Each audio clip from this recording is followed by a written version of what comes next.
first part of this series, I talked about how I did the exploded view and camera animation. Now I'm gonna be talking about the lighting. If you haven't seen the first part, you can go and check it out. If not, that's perfectly fine. Let's go for it. My main intention was to make this a reveal shot, so the controller and its different parts would be slowly revealed into light. I created 6 different light groups to make sure I had the most control over them, and that every single light had a purpose. I started showing only the edges of the controller using a couple of rim lights to create a strong silhouette as the camera moves above it.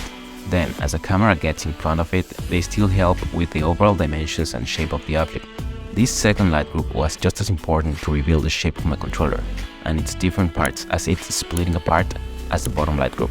You can see how it's clearly detailing the little pieces and shapes inside of it. Now, I used 2 area lights on each side to give it a slight blue color. The purpose of these lights was only to give more contrast to the color and a slightly more dramatic look, not to reveal any part of the control itself. Of course, we wouldn't be able to see any detail of the front face if we didn't have some sort of top and front lighting. In this case, I tracked an area light that followed the front face along the whole shot. I also animated its scale and intensity so it could properly light every single piece of the controller. Finally, I used one bigger strong point light strategically placed to accent the rim of some internal parts of the controller, and another spotlight tracked to the home button to make it stand out and it wouldn't get lost. And yeah, that was pretty much it.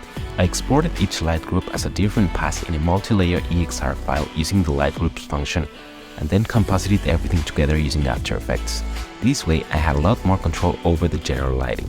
If you want, I can make another video explaining in detail how I did this compositing. But for now, that would be all. Thanks a lot for watching and see you on the next one.